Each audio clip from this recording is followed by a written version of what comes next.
అధికారులు నమ్మకస్తులని అధికారులు ఏమని నమ్మాడు? అధికారులు ఏమని నమ్మాడు? ఇప్పుడు గమనించారు. ఇప్పుడు అక్కడ డబ్బులు ఇచ్చే ప్లేస్లో పరిశుద్ధాత్మ అనే మాటను పెట్టుకోండి. సగటు వ్యక్తికి, సగటు విశ్వాసికి దేవుడు పరిశుద్ధాత్మను ఇవ్వాలంటే ఆ వ్యక్తి ఏమై ఉండాలి? ఏమై ఉండాలండి? నమ్మకమైన వాడై ఉండాలి. మనం నమ్మకమైన నీవే చాలు యేసయ్యా అంటే దేవుడు నమ్మదగిన వాడు అన్నప్పుడు దేవుని పిల్లలు కూడా ఏమై ఉండాలి? నమ్మదగిన వారై ఉండాలి, నమ్మకమైన వాడై ఉండాలి. దేవుడు తన పరిశుద్ధాత్మని, ఆయన ప్రభావాన్ని నీలో ఉంచాలంటే ఖచ్చితంగా నీవు నమ్మకస్తులు అయితేనే దేవుడు ఉంచుతాడు. అందరికీ కూడా పరిశుద్ధాత్మని దేవుడు అందరికి ఇవ్వడానికి, అందరూ పరిశుద్ధులైపోవడానికి వచ్చిన వాళ్ళు కాదు. పిలువబడిన వారు అనేక మంది. ఎంతమంది? కొద్ది మందికి మాత్రమే ఆ ఆత్మ సంబంధమైన అనుభవాలుగా మిగిలిపోతాయి. అందరూ గ్రహించరు, అందరూ వినరు. నేను జోక్ చేస్తే నమ్మేవాళ్ళు ఎక్కువ మంది, కానీ నేను గట్టిగా మాట్లాడితే దాన్ని అర్థం చేసుకునేవాళ్ళు తక్కువ మంది. సంఘం పాడైపోవడం. ఇప్పుడు ఉదాహరణకి చిన్నపిల్లలు ఉన్నారండి, వాళ్ళు దేవుని త్రోవలో కాకుండా మరొక త్రోవలో నడుస్తున్నప్పుడు వాళ్ళని నువ్వు ఎలా బాగు చేయాలి? నీ మాట వాళ్ళు వినరు, నీ మాట వాళ్ళు వినట్లేదు. చిన్నప్పటి నుంచి పిల్లల మాటలు వినట్లేదు అన్నప్పుడు దేవుని మందిరం మీకు ఎంత చక్కగా ఉంది, విశాలంగా. అసలు ఇక్కడ రోజు వచ్చి ప్రభువా నా బిడ్డల భవిష్యత్తుని ఎరిగిన దేవుడు నువ్వు, నా బిడ్డల బ్రతుకు మార్చమని ప్రతి తల్లిదండ్రులు ఇక్కడికి వచ్చి ప్రార్థన చేసే వాళ్ళు ఎంతమంది? దేవునికి స్తోత్రం కలుగుగా. అంటే మిగతా వాళ్ళు చేయట్లేదంటే చేయండి. సంఘం రోజు రోజుకి ఆత్మీయంగా దిగజారిపోవడానికి గల కారణం ప్రార్థన లేకపోవటం. పిల్లలు గమనించండి, యోషియా మరి 18 ఏళ్ల ప్రాయానికి 8 ఏళ్ల ప్రాయానికి అత్యధికమైన వ్యత్యాసాన్ని సంపాదించుకున్నాడు. ఇదంతా కారణం కేవలం ప్రార్థన వల్లే.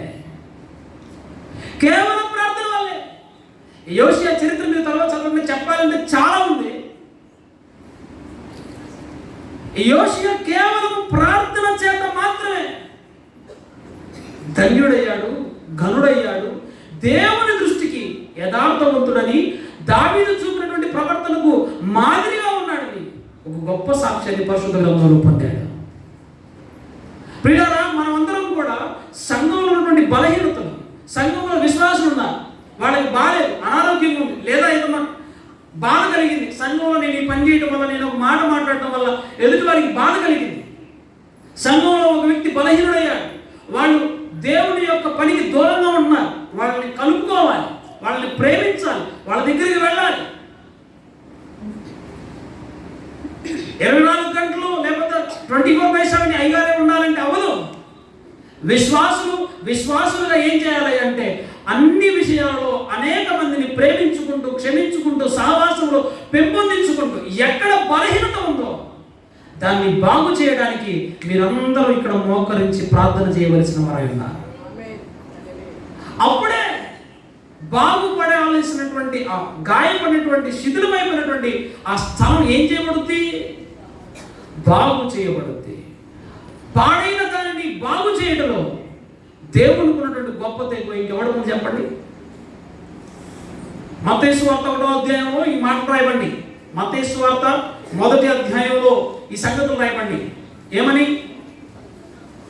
అబ్రహాము కుమారుడు, దావీదు కుమారుడైన యేసుక్రీస్తు వంశావళి అని ప్రారంభమై అబ్రహాము ఇస్సాకును గలను, ఇస్సాకు యాకోబును గలను, యాకోబు యోదాను గలను, యోదా తామరునందు పెరెసును జనమును గలను, పెరెసు ఎస్రోమునందు ఎస్రోమును గలను, ఎస్రోము నయసోను గలను, నయసోను ఆరామును గలను, ఆరాము అమీనాదాబును గలను, అమీనాదాబు నయసోను గలను, నయసోను షల్మాను గలను, షల్మాను రాహబునందు బోయజును గలను, బోయజు రూతునందు ఒబేదును గలను, ఒబేదు యెషయిని గలను, యెషయి రాజైన దావీదును కనెను రాయబడింది. దేవుడికి స్తోత్రం కలుగును గాక.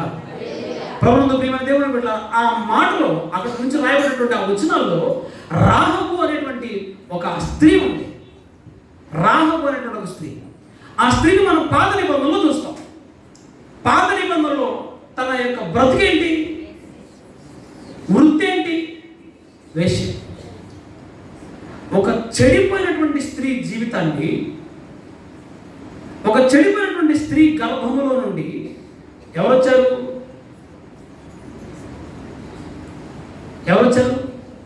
అది ఎవరు వంశవాడని చెప్పా? అబ్రహాము కుమారుడును దావీదు కుమారుడునైన యేసుక్రీస్తు వంశవాడు. ఒక చెడిపోయినటువంటి స్త్రీ గర్భంలో నుండి ఎవరు పుట్టారు?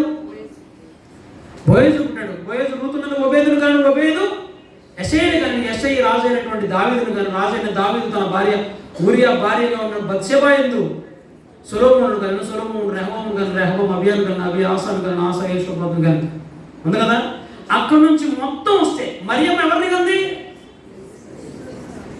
ఇప్పుడు ఎవరి గర్భములో నుండి యేసుక్రీస్తు ప్రభుల వారు వచ్చారంటే ఏం చెప్తాం? రాహబు గర్భములో నుండి కూడా ఎవరు వచ్చారు? యేసుక్రీస్తు ప్రభుల వారు ఉంటారు. చెడిపోయిన దానిలో నుండి దేవుడు శ్రేష్టమైన దాన్ని బయటికి తీసుకురాగలిగినటువంటి గొప్ప దేవుడు.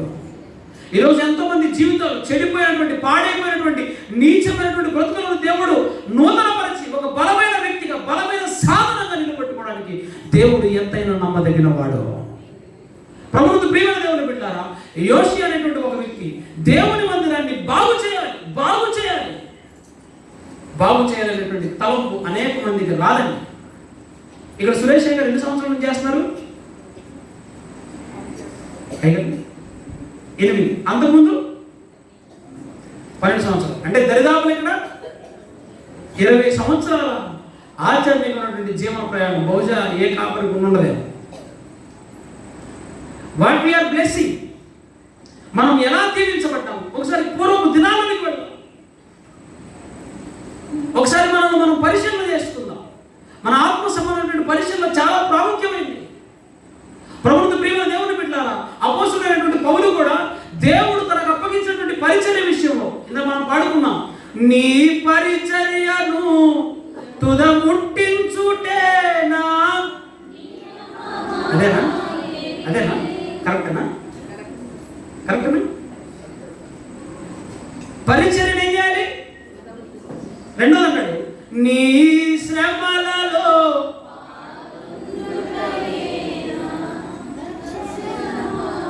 ఏంటి కదా?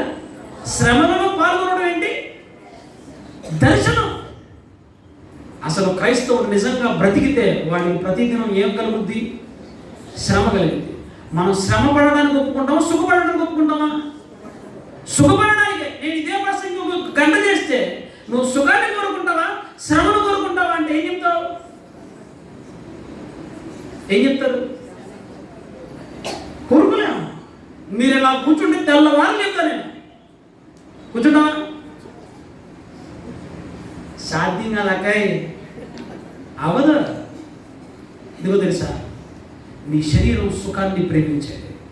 అపోస్తలుడైన పౌలు అంటాడు, అయ్యో నేను స్వార్థ ప్రకటించని అలా శ్రమ.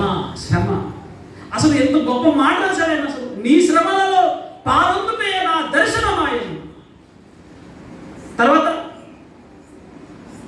నీ శ్రమలలో పాలొందుటయే నా దర్శనమాయనే, నా తనువందున. తనువులో ఏం కలగాలి? తిప్పి కొడితే పావు గంట మోకదండే లేవు. దమ్ముందా నీకు? పావు గంట మోకలు లేసి దమ్ముందా? నేను చూపిస్తాను మామూలుగా. ఏం కాదులే అండి, ఇట్లా మోకలను వేస్తాం మొదట. ఇక నిన్ను చూసినప్పుడు నాకు కలిగేటువంటి గొప్ప సంతోషం ఏంటి తెలుసా? అమ్మో, ఎన్ని సంవత్సరాల నుంచి చేస్తుందో ఈ తల్లి ప్రార్థన. తర్వాత ఎట్టొస్తాం అమ్మ కొండలేవు, మళ్ళీ నీతో గుంజీలు వేస్తావు. ఇదే టైప్ ఆఫ్ వేలో. తర్వాత మళ్ళీ ఎట్టొస్తాం. ఈ కాస్త ఇక్కడ ఉండవు. తర్వాత ఈ పక్కెళ్తే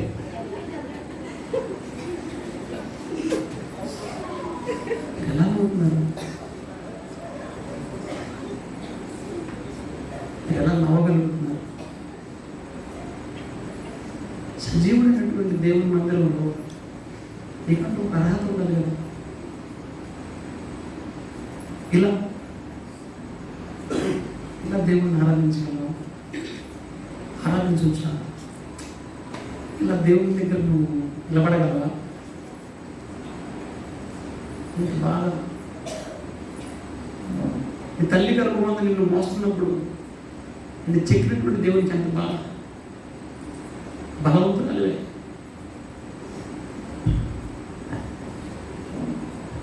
రేషన్ షాప్ దగ్గరికి వెళ్తే మీరు కుర్చీలు వేస్తారా? బ్యాంక్కి వెళ్తే వాడి దగ్గర కూడా వంగి దండాలు పెట్టవా?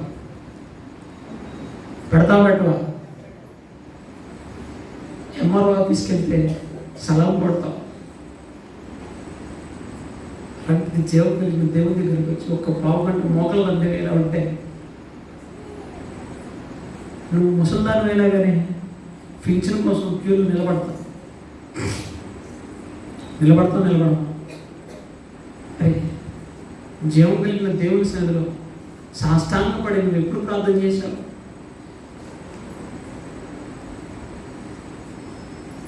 ఎక్కడ ప్రార్థన చేశావు? పురుషోత్తమ చౌదరి గారు నా వంటి నరుడొకడు నన్ను ప్రేమించిన నా వలన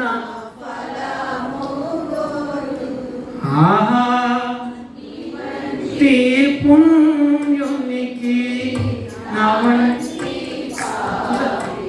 అవి మోగితేనే మీరు మోగుతారు.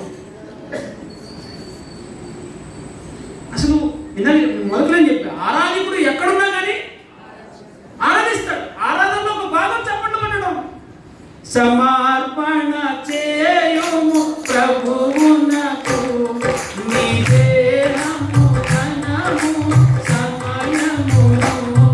సమర్పణ చేయుము ప్రభువునకు నీ దేహము ధనము సమయమును. ఏమన్నాడు? సమర్పణ చేయము. ఏంటి? నీ దేహమును నీ ధనమును. రోజుకు 2.5 గంటలు దేవునికి ఇవ్వాలి. 2 గంటల 40 నిమిషాలు, 24 గంటలు కదా. 24 గంటల్లో మనం దేవునికి ఎంత ఇవ్వాలి? 2 గంటల 20 నిమిషాలు ఖచ్చితంగా దేవునికి సమయాన్ని కేటాయించాలి. ఇస్తున్నామా?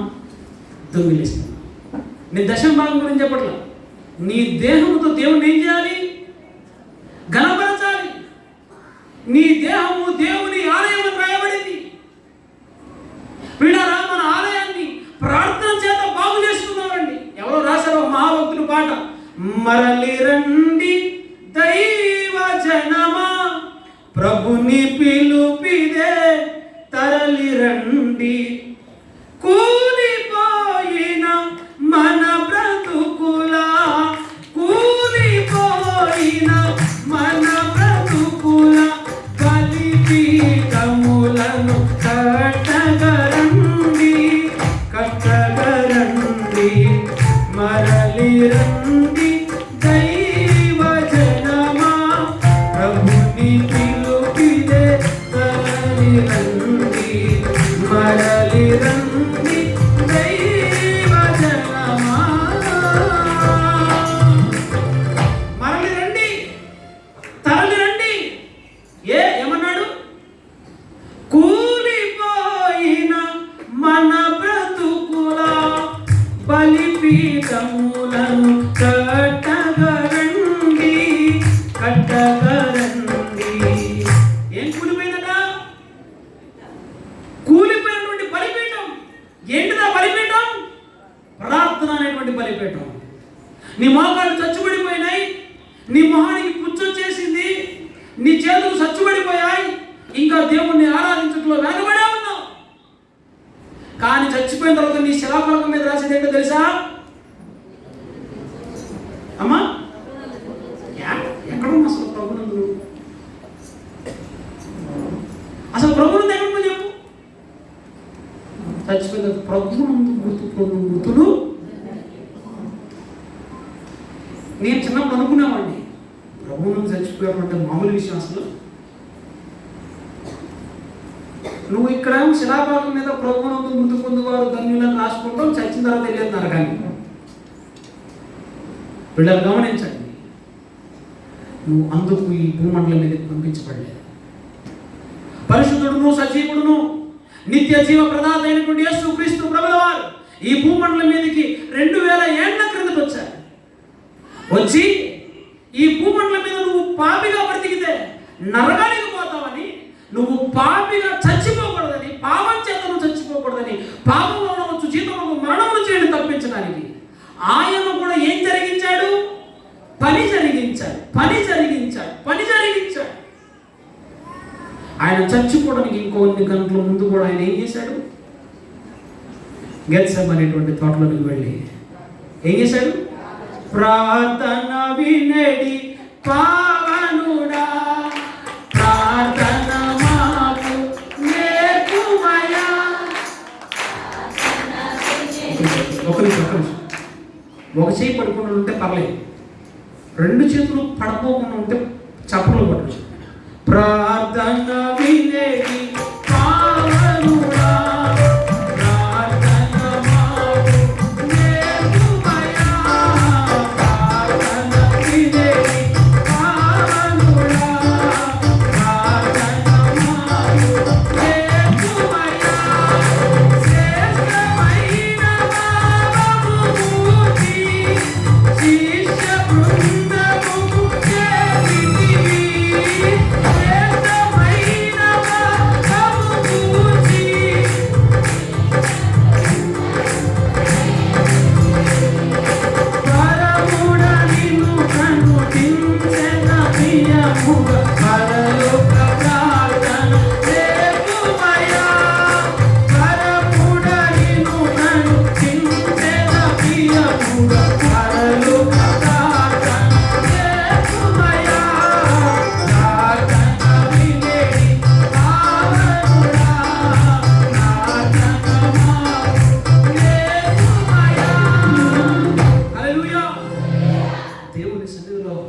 నీ దేహం బలంగా పనిచేయాలి.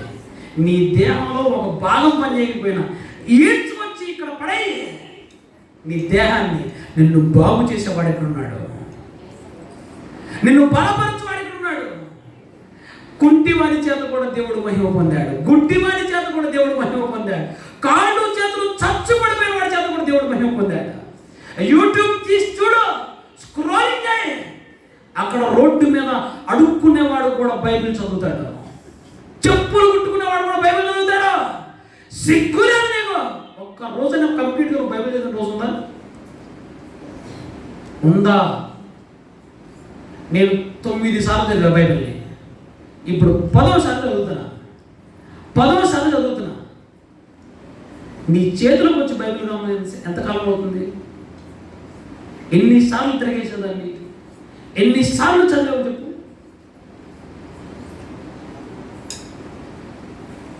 కాబట్టి క్రీస్తు యేసున్న వానికి ఏ శిక్షా విధియో లేదు.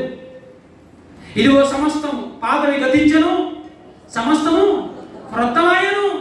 కాబట్టి క్రీస్తు యేసులో ఉన్న వానికి ఏ శిక్షా విధి లేదు. క్రీస్తు యేసు యొక్క జీవము నుంచి ఆత్మ యొక్క నియమము పాపమరణముల నియమము నుండి నన్ను తప్పించడానికి రాశాడు అపోస్తలుడైన పౌలు. క్రీస్తు యేసు యొక్క జీవము నుంచి ఆత్మ యొక్క నియమము పాప మరణముల నియమము నుండి నన్ను తప్పించానని గొప్ప సాక్ష్యం ఇచ్చాడు. తానే అంటాడు తిమోతి రాసినటువంటి పత్రికలో, నేను పూర్వము దూషకుడను, హింసకుడను, హానికరుడను అయినను తన పరిచర్య కొరకు నమ్మకమైన వారిగా నన్ను ఎంచుకోనని రాసబడింది. దేవునికి స్తోత్రం కలుగును గాక. ఒక హానికరుడు నమ్మకమైన పరిచారకుడైపోయాడు.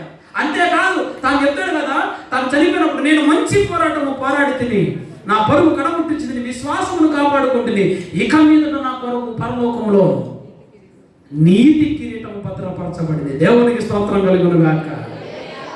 పరిచర్యకు వచ్చాడు, పని అప్పగించబడింది, పని చేశాడు. పనిలో శ్రమలు కలిగాయి, ఇబ్బందులు కలిగాయి, కొట్టారు, తిట్టారు, అవమానించారు, పిడుగుతూ గుద్దారు, రాళ్ళతో కొట్టారు. అయినా దేన్ని విడిచిపెట్టలేదు తెలుసా? పనిని విడిచిపెట్ల. ప్రభువుని ఆరాధించడం పౌలు పని, పరిచర్యను తుదమట్టించడం పౌలు పని. ఆ పనిలో విసుగగా చేశాడు కాబట్టి ఏం పొందాడట?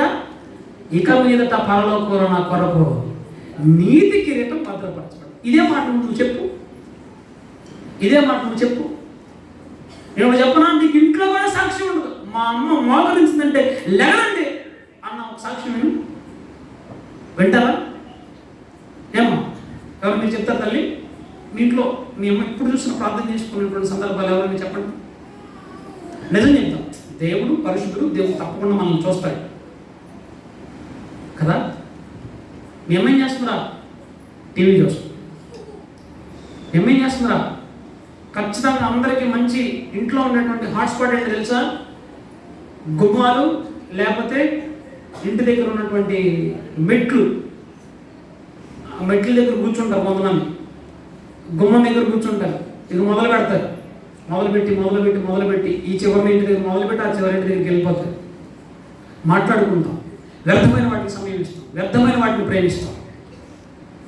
పిల్లలు గమనించండి, నేను ఒక ప్రశ్న అడుగుతాను.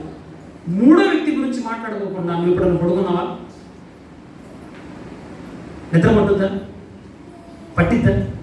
ఈ రాత్రి కూడా మీరు వెళ్ళిన ఎవరి గురించి మాట్లాడుకోవాలి? నమ్మసాడు పిలిచాడు, గంట ప్రసంగం అవ్వలేదు, ఇంకా ఇంకోసారి ఆయన మాత్రం పిలవమాకండి అయ్యగారు అని చెప్పి అయ్యగారు చెప్పండి, శ్యామయ్య గారు చెప్పండి. ఎందుకంటే నన్ను అయ్యగారు పిలవలేదు. అయ్యగారికి ఏం తెలియదు. అమ్మగారు కూడా నేను ఇప్పుడు చూంటాను, అంతేనా? మీరు కూడా నన్ను ఇప్పుడు చూంటారు కదా. ఎప్పుడు చూడలే. నిద్ర పట్టదు. మూడో వ్యక్తి గురించి మాట్లాడుకోకపోతే నీ కడుపు రగిలిపోతా ఉంటుంది. క్రైస్తవుడా, నువ్వు పడుకున్నా ఎవరి గురించి మాట్లాడాలి? ఎందుకు మాట్లాడుకోవాలి? పడుకున్నా, నువ్వు ఎక్కడున్నా, ఏం చేసినా. ఈరోజు నేను ప్రార్థనకి వెళ్తాను, నా మనసు చాలా ప్రశాంతంగా ఉందండి. నువ్వు పనిచేసే చోట నీ దేవుని గురించి ఎంత గొప్పగా చెప్పుకుంటావు. ఎక్కడికి వెళ్ళినా నీ దేవుడు కనపరచబడాలి. ఒక ఆరాధికుడు ఎక్కడున్నా కానీ ఎవరిని కనపరుస్తాడు? అమ్మా, నేను చెప్పాను, మరణానంద కాలంలో ఉన్నా కానీ అక్కడ కూడా వాడి దేవుడు స్తుతిస్తాడు. అది పని తీసుకున్నావంటే, పని పొందుకున్నావంటే, బాప్తిసం పొందావంటే ప్రభు కోసం నువ్వు బ్రతకాలని అర్థం, ప్రభు కోసం జీవించాలని అర్థం. ప్రభు కోసం నువ్వు అహర్నిశలు ప్రభువుని చూడాలి. మనం పాతకాలంలో పాట పాడతారు.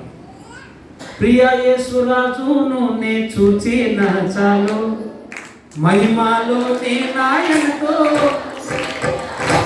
నేను అనుకుంటా ఈ పాట రాసిన ఒకవేళ వెళ్ళి చూస్తాడేమో కానీ మిగతా పాడేవాడు కూడా వెళ్ళి చూడండి. నిష్కలంక పరిశుద్ధులలో నేను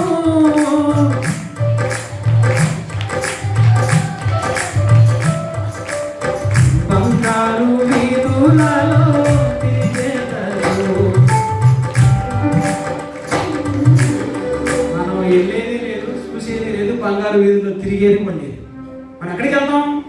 మనం నిత్యం కాలేటువంటి నిత్య నరకానికి వెళ్తాం. ఎందుకు తెలుసా? ప్రార్థన లేనిలో నువ్వు బ్రతుకుతున్నావు. అబద్ధం నిన్ను నిలుబడి చేస్తుంది, పాపం నిన్ను వశపరుచుకుంది. ఇంకా లోకంలో నుంచి ఏదో నువ్వు సంపాదించుకోవాలని చూస్తున్నావు. సరిగ్గా ఇంకో 15 సంవత్సరాలు గడిస్తే నీ చేతులు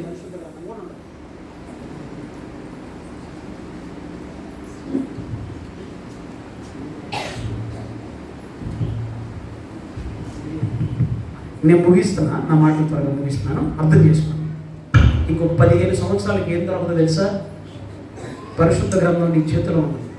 ఆమోసు గ్రంథం 8వ అధ్యాయం 11వ వచనం. ఆమోసు గ్రంథం 8వ అధ్యాయం 11వ వచనం. ఆమోసు గ్రంథము 8వ అధ్యాయం 11వ వచనం. రాబో దినములలో నేను ఒక క్షామమును పుట్టింతును, అది అన్న పానములు లేకపోవటం వలన కలుగు క్షామముగా కాక యెహోవా వాక్యము దొరకకపోవటం వలన కలుగు క్షామముగా ఉండును. ఆ దినమున యెహోవా వాక్యము వెదకుటకై జనులు ఈ సముద్రం నుండి ఆ సముద్రం వరకును, అమ్మా, ఉత్తర దిక్కు నుండి తూర్పు దిక్కు వరకును సంచరించుదురు కానీ అది వారికి దొరకదని రాయబడింది. రాబో దినాల్లో ఏం దొరకదు? వాక్యం దొరకదు. కాబట్టి మీరందరూ కూడా వాక్యాన్ని సమృద్ధిగా సమకూర్చుకోండి. దేవుని సన్నిధిలో మోకరించి ప్రార్థన చేయండి. మీ బలహీనతలు ఏంటో, మీ సంఘంలో ఎక్కడ లోపాలు ఉన్నాయో అంతా ఐకమత్యంగా లేకపోతే బాగు చేయబడడం అసాధ్యం.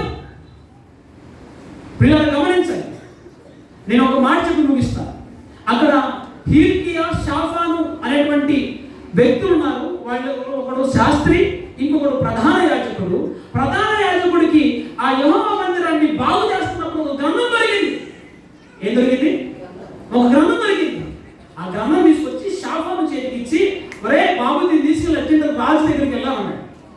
రాజుకి ఈ గ్రంథాన్ని ఇచ్చేమన్నాడు. రాజు దగ్గరికి వెళ్ళినప్పుడు రాజు సింహాసనం మీద కూర్చున్నాడు. అయ్యా, ఒక గ్రంథం దొరికింది మాకు, దీన్ని ఏం చేయమంటావు అని అడిగితే, ఆ గ్రంథంలో ఏముందో చదవాలి, చదివితే తెలుస్తుంది. అప్పుడు షాఫాను వెళ్ళి, మమ్మల్ని ఏం చేయమంటామని అడగలా.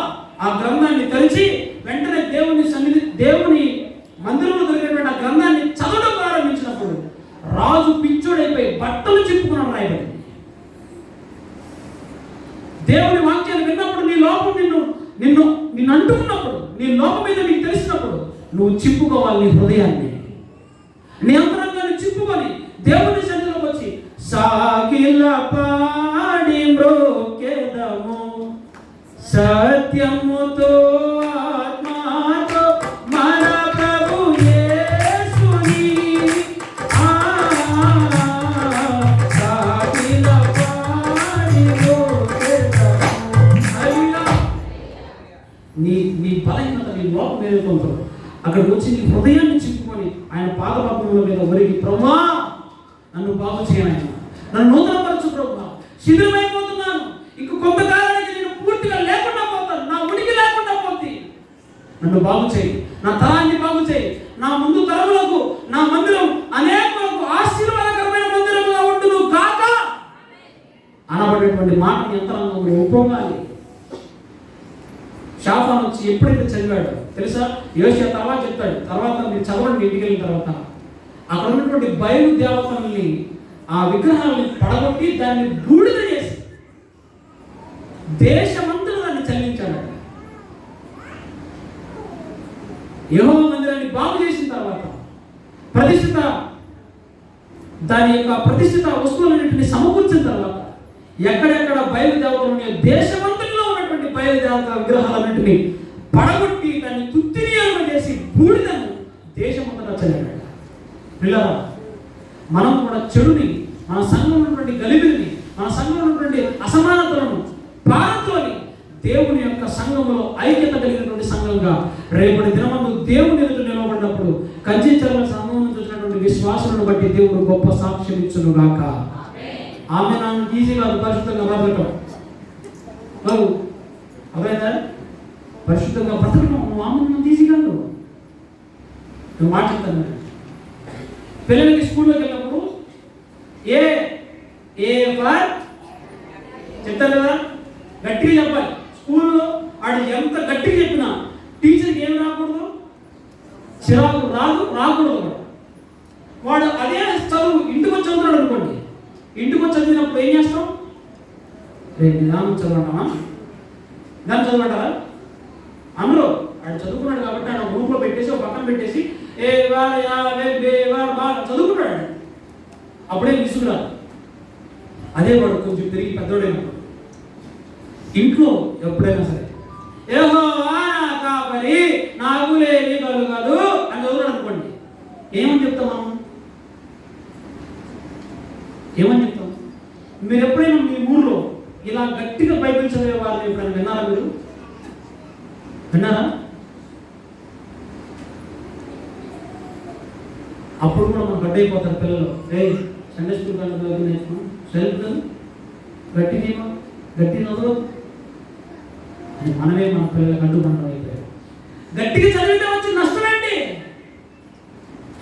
గట్టిగా చదివితే వచ్చి నష్టమేంటి చెప్పు? దేవుని వాక్యాన్ని గట్టిగా చదివితే వచ్చి నష్టమేంటి?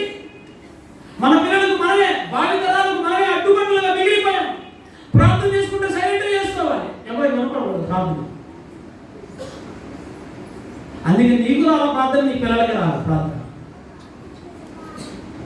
ప్రార్థన లేకుండా సంఘాన్ని ఉంచొద్దు. ప్రార్థన భారపడినటువంటి ప్రార్థన మందిరంగా నువ్వు మార్చబడదు కాక. ప్రభుత్వ ప్రియమైన ప్రయాసపడదు. దేవుని సంఘంలో ఎక్కడ లోపం ఉందో, ఎక్కడ బలం ఉందో దాన్ని సరి చేసుకుంటూ క్రీస్తు కొరకు మనం అందరం పరిగెత్తాలి. యేసు క్రీస్తు ప్రభువులో ఏర్పడాలి.